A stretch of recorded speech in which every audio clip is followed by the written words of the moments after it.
En 2006, les conservateurs ont orchestré une fraude électorale avec leur mécanisme de in and out. Ils se pensaient au-dessus de la loi. Ils pensaient que la loi ne s'appliquait pas à eux, mais finalement, ils ont dû plaider coupables. Sans gêne, ils ont d'ailleurs récompensé les architectes de ces basses œuvres en les nommant au Sénat. Puis en 2011, ils ont recommencé.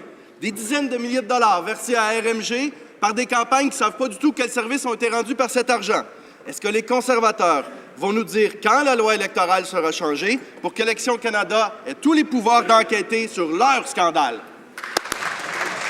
Madame le secrétaire parlementaire du ministre des Transports. Monsieur le Président, c'est le NPD qui a brisé la loi et il a dû avouer le fait après avoir engagé dans les méthodes de financement avec l'Institut Broadbent.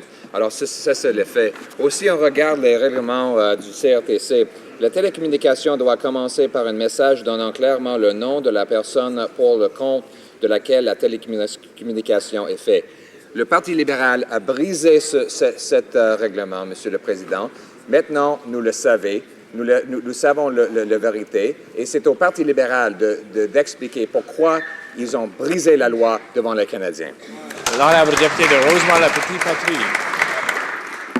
Monsieur le Président, ça fait une semaine que ça dure. Le NPD pose une question aux conservateurs et les conservateurs répondent que les libéraux sont aussi croches qu'eux autres. Puis c'est vrai. C'est vrai que les scandales conservateurs ont remplacé les scandales libéraux, mais ça ne donne pas des vraies réponses aux gens qui veulent savoir qu'est-ce qui s'est passé.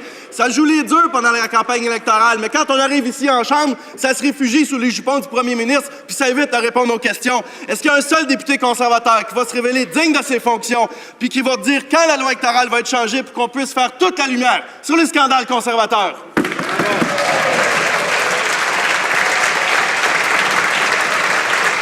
L'honorable secrétaire parlementaire. Monsieur le Président, parlons de ce qu'a fait le Parti libéral. Premièrement, le député de Guelph a brisé la loi. Il a caché le fait d'avoir brisé la loi pendant 1 an. Après ça, il s'est levé à la Chambre afin de lancer une campagne de salissage sans preuve contre notre parti. Puis, quatrièmement, il a avoué avoir brisé la loi, mais seulement après s'être fait attraper. Monsieur le Président, c'est au Parti libéral maintenant d'expliquer ce qu'ils ont fait et de coopérer avec l'élection. The honourable member for Hamilton Mountain.